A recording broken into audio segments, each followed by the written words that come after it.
Hello बच्चों, आज हम लोग पढ़ेंगे विकास का सिद्धांत। इससे पहले हम लोगों ने जाना कि विकास क्या होता है, वृद्धि क्या होती है तथा वृद्धि तथा विकास में क्या क्या अंतर होते हैं। आज हम लोग पढ़ेंगे कि विकास का सिद्धांत क्या है, उसी के आगे विकास का सिद्धांत। इसमें सबसे पहले है कि विकास के सिद्धांत जो कुछ मनोवैज्ञानिकों द्वारा विकास के कुछ सिद्धांत बनाए गए हैं जिनके अनुसार विकास होते हैं। सबसे पहला सिद्धांत है इसमें निरंतरता का सिद्धांत। निरंतरता का सिद्धांत, यह है हमारा पहला सिद्धांत, निरंतरता का सिद्धांत।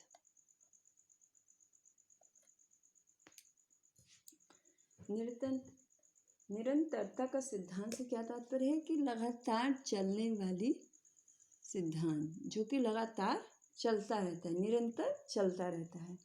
स्किनर के अनुसार विकास प्रक्रियाओं में निरंतरता का सिद्धांत केवल इस तथ्य पर बल देता है कि व्यक्ति में कोई आकस्मिक परिवर्तन नहीं होता है। कहने का तात्पर्य है कि यह जो सिद्धांत है विकास का सिद्धांत, यह इस बात को प्रूफ करता है, सिद्ध करता है कि विकास जो है वो अचानक नहीं होता बल्कि निरंतर चलता रहता है। ऐसा नहीं कि कोई परिवर्तन अचानक से हो जाए, कोई बच्चा जो है शैशवावस्था से अचानक प्रौढ़ावस्था में चला जाए, ऐसा नहीं होता, बल्कि धीरे धीरे एक निरंतर क्रम में होता रहता है। बच्चा पहले शैशवावस्था में होता है, फिर बाल्यावस्था में होता है, फिर उसके बाद जाता है वो किशोरावस्था में और फिर जाकर वो प्रौढ़ावस्था में प्रवेश करता है। तो ये एक निरंतर चलने वाली प्रक्रिया है, यह अचानक से कोई बदलाव इसमें नहीं आता है। दूसरा सिद्धांत है हमारा विकास की दिशा का सिद्धांत। दूसरा सिद्धांत क्या है?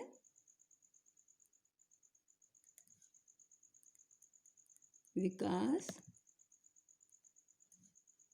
की दिशा का सिद्धांत।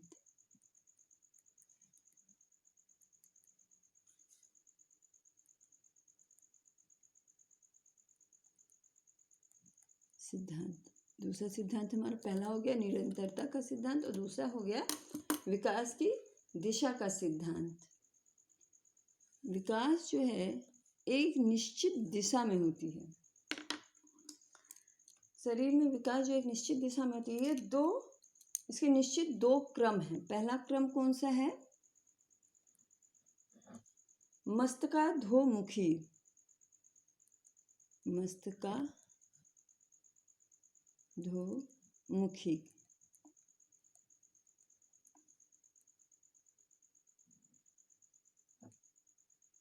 मस्तकाधोमुखी क्रम में क्या होता है कि पहले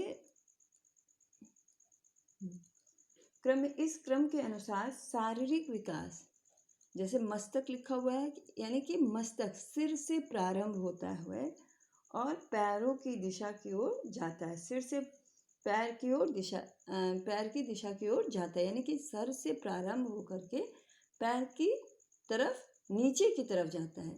ऊपर से प्रारंभ होकर के नीचे की तरफ जाता है। मस्तकाधोमुखी मतलब मस्तिष्क से प्रारंभ होकर। दूसरा सिद्धांत क्या है इसमें? दूसरा कौन सा क्रम है? बी हो गया हमारा निकट दूर क्रम। निकट दूर क्रम। इस क्रम के अनुसार विकास सुषुम्ना नाड़ी के पास के क्षेत्रों में पहले होती है। यानी सुषुम्ना नाड़ी के पास, यानी रीढ़ की हड्डी में सुषुम्ना नाड़ी होती है, तो जो उसके पास का एरिया होता है यहाँ, तो उसमें पहले विकास होता है, बल्कि दूर की चीज़ों में कम। जो उसके पास होते हैं, सुषुम्ना नाड़ी के पास जो जो अंग होते हैं उनका विकास पहले होता है और जो दूर के अंग होते हैं उनका विकास बाद में होता है। जैसे हाथों का विकास पहले होता है और उंगलियों का विकास बाद में, क्योंकि हाथ जो होते हैं वो सुषुम्ना नाड़ी के पास होते हैं और उंगलियां जो हैं सुषुम्ना नाड़ी से दूर होती हैं। तो इसमें विकास की दिशा के सिद्धांत में कौन कौन सी दिशाएं हो गई? मस्तकाधोमुखी सिद्धांत, यानी सर से प्रारंभ होकर के पैर की तरफ विकास होता है, शारीरिक विकास होता है। और दूसरा है निकट दूर क्रम, यानी कि पास से दूर की तरफ, यानी सुषुम्ना नाड़ी के पास जो अंग होते हैं उनका विकास पहले होता है, और जो दूर के अंग होते हैं जैसे हाथों का विकास पहले होता है और उंगलियों का विकास बाद में होता है। तीसरा सिद्धांत है व्यक्तिगत भिन्नता।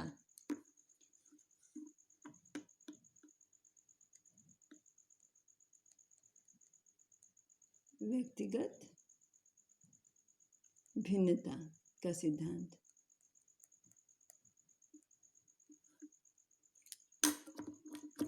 तो पहला हो गया हमारा निरंतरता का सिद्धांत, दूसरा हो गया विकास की दिशा का सिद्धांत, और तीसरा हो गया व्यक्तिगत विभिन्नता का सिद्धांत या भिन्नता का सिद्धांत। विकास की व्यक्तिगतता का सिद्धांत बताता है कि भिन्न भिन्न व्यक्तियों के विकास की गति एवं दिशा भिन्न भिन्न होती है। व्यक्तिगत मतलब प्रत्येक व्यक्ति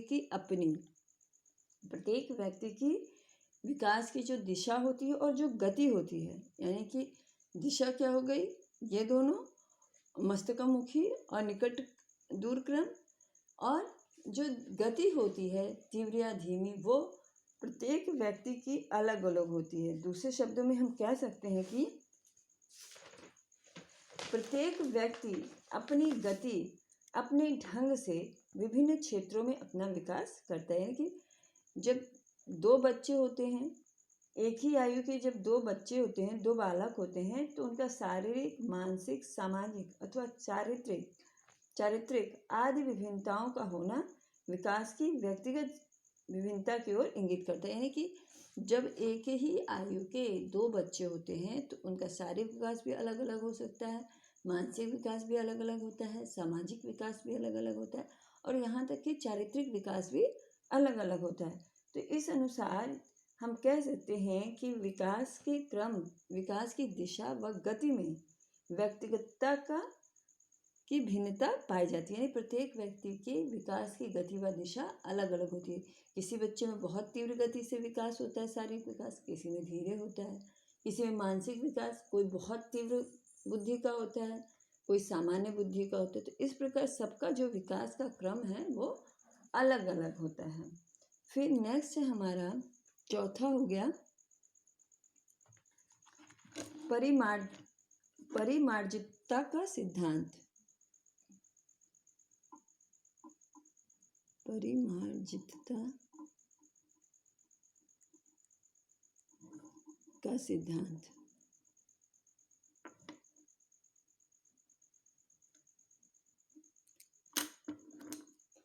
परिमार्जितता का मतलब परिमार्जन करना, यानी कि उसको और अच्छे से प्रशिक्षण द्वारा तथा और कुछ सीख करके, परीक्षण लेकर के अपनी योग्यता अथवा अपने विकास को और अच्छा और उन्मुख बनाना।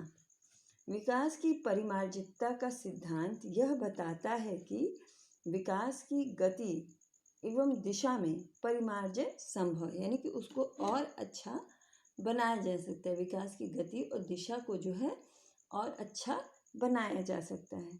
दूसरे शब्दों में हम कह सकते हैं कि प्रयासों के द्वारा, यानी अलग से कोई परीक्षण लेकर, प्रशिक्षण लेकर के, कोई ट्रेनिंग लेकर के विकास की गति को वांछित दिशा की ओर तथा तीव्र गति से उन्मुख किया जा सकता है।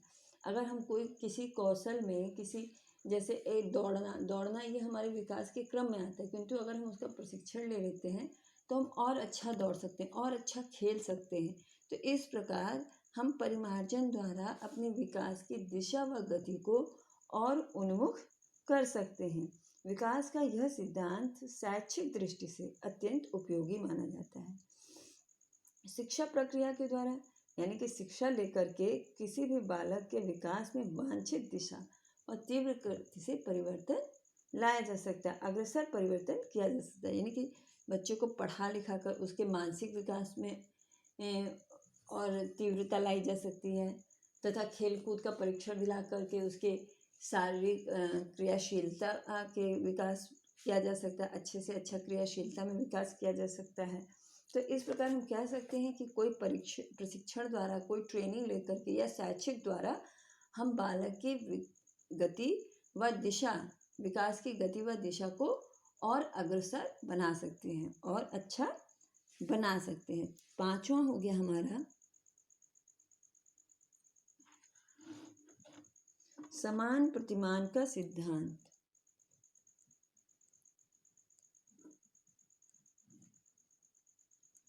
समान प्रतिमान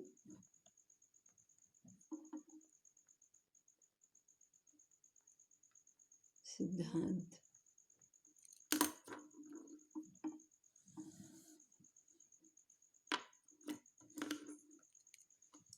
विकास का यह सिद्धांत शैक्षिक दृष्टि से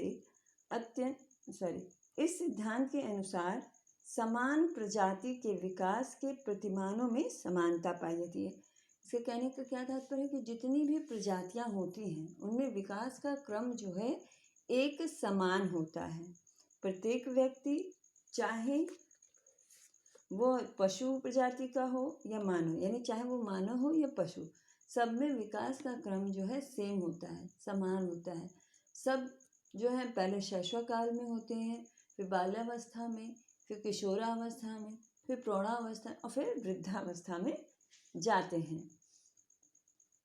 उदाहरण के लिए संसार के समस्त भागों में मानव प्रजाति के शिशुओं के विकास का प्रतिमान एक ही है। यानी कि विश्व में कहीं भी हम चले जाएं, आज हम भारत में हैं, चाहे हम इंग्लैंड चले जाएं, चाहे रशिया चले जाएं, चाहे अमेरिका चले जाएं, पर हर कंट्री में, देश के, दुनिया के किसी भी जगह हम जाएं, शैशव काल में जो विकास भारत में होता है वही विकास का क्रम जो है अन्य देशों में, अन्य स्थानों पर भी पाया जाता है।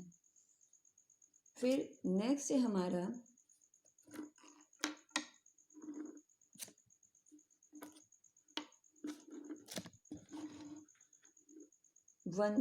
समन्वय का सिद्धांत।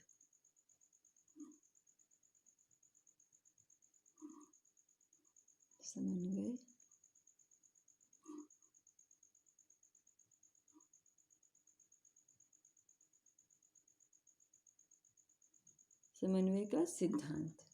इस सिद्धांत के अनुसार विभिन्न अंगों के विकास में परस्पर समन्वय रहता है। यानी कि हमारे शरीर में जो भी अंग हैं उन सब में आपस में जो है काफ़ी संबंध होता है, सब एक दूसरे से जुड़े होते हैं। बालक पहले संपूर्ण अंगों को और फिर अंग के विभिन्न भागों को चलाना सीखता है। जब बच्चा छोटा होता है तो सबसे पहले हाथ पैरों को चलाता है, उसके बाद हाथ की उंगलियों को चलाता है, फिर धीरे धीरे वो चलना सीखता है। यानी कि सबसे पहले वो अंगों को चलाता है और फिर अंगों के दूसरे भागों को चलाना सीखता है। जब तक शरीर के विभिन्न अंगों यानी हाथ पैर में विभिन्न अंगों तथा उनके भागों के बीच, यानी हाथ पैरों के अंगों उंगलियों के बीच जब तक समन्वय स्थापित नहीं होता, कोई संबंध स्थापित नहीं होता, तब तक शरीर के विभिन्न अंगों तथा उनके भागों के बीच समन्वय स्थापित नहीं होता। तब तक उन दोनों के बीच जो है समन्वय स्थापित नहीं हो पाता है। फिर नेक्स्ट है हमारा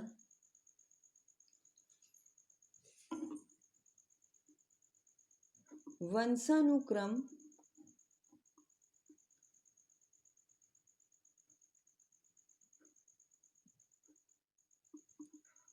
व वातावरण का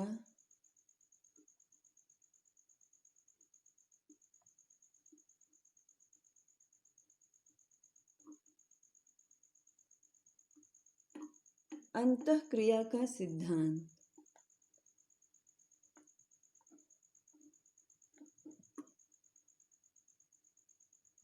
अंतःक्रिया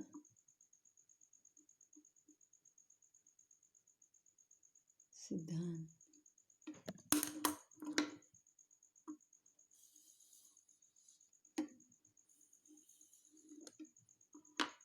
इस सिद्धांत के अनुसार बालक का विकास वंशानुक्रम तथा वातावरण की परस्पर अंतःक्रिया का परिणाम है। यानी कि वंशानुक्रम और वातावरण के आपसी संबंधों का ही परिणाम विकास होता है।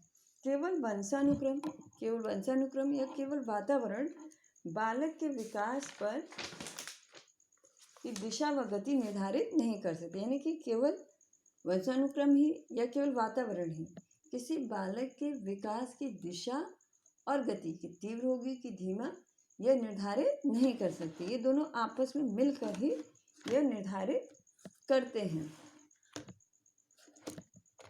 वरन दोनों ही अंतःक्रिया के द्वारा विकास की दिशा व गति नियंत्रण होता है। वास्तव में वंशानुक्रम उन सीमाओं को निर्धारित करता है जिससे आगे बालक का विकास करना संभव नहीं है। यानी वंशानुक्रम के द्वारा ये निश्चित कर लिया जाता है कि विकास जो है कहाँ तक हो सकता है, जबकि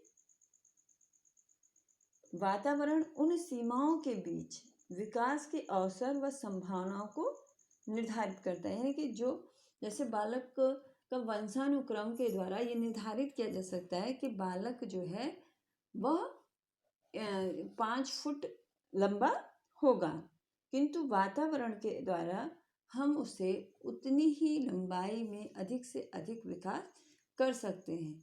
उतनी ही लंबाई में हम उसे और भी कौशल सिखा सकते हैं। अच्छे वंशानुक्रम के अभाव में वातावरण निष्फल हो जाता है। यानी कि यदि बच्चे में वंशानुक्रम के द्वारा अच्छे गुणों का विकास नहीं है तो अच्छा वातावरण भी उस बेकार हो जाता है। तथा साथ ही अच्छे वंशानुक्रम के बावजूद दूषित वातावरण बालक को कुपोषण या गंभीर रोगों का शिकार बना सकते हैं। यदि बच्चा जो है किसी अच्छे वंशानुक्रम से पैदा होता है, अच्छे पढ़े लिखे घर का अगर कोई बच्चा है, किंतु वो ऐसे माहौल में रहता है जहाँ अशिक्षित लोग रहते हों, जिन्हें सही भाषा का ज्ञान ना हो, और उस परिवेश में रहता है, तो उसकी भी भाषा जो है दूषित हो जाती है। क्यों? क्योंकि उसका वातावरण जो है दूषित है, और वातावरण का प्रभाव जो है बच्चे पर पड़ता है। फिर नेक्स्ट है सामान्य से विशिष्ट।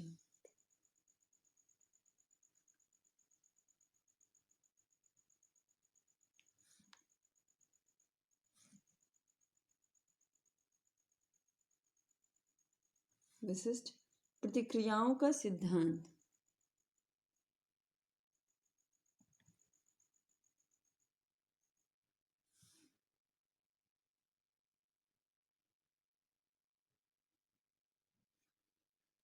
विकास के सभी पक्षों में, चाहे वो गति संबंधी हो या मानसिक विकास हो, बालक पहले सामान्य प्रतिक्रिया करता है, फिर विशिष्ट प्रतिक्रिया की ओर आगे बढ़ता है। सामान्य प्रतिक्रिया यानी शारीरिक विकास में बालक जो है पहले चलना सीखता है, यानी सामान्य प्रतिक्रिया करता है। पहले चलना सीखता है, उसके बाद विशिष्ट प्रतिक्रिया करता है। विशिष्ट प्रतिक्रिया क्या?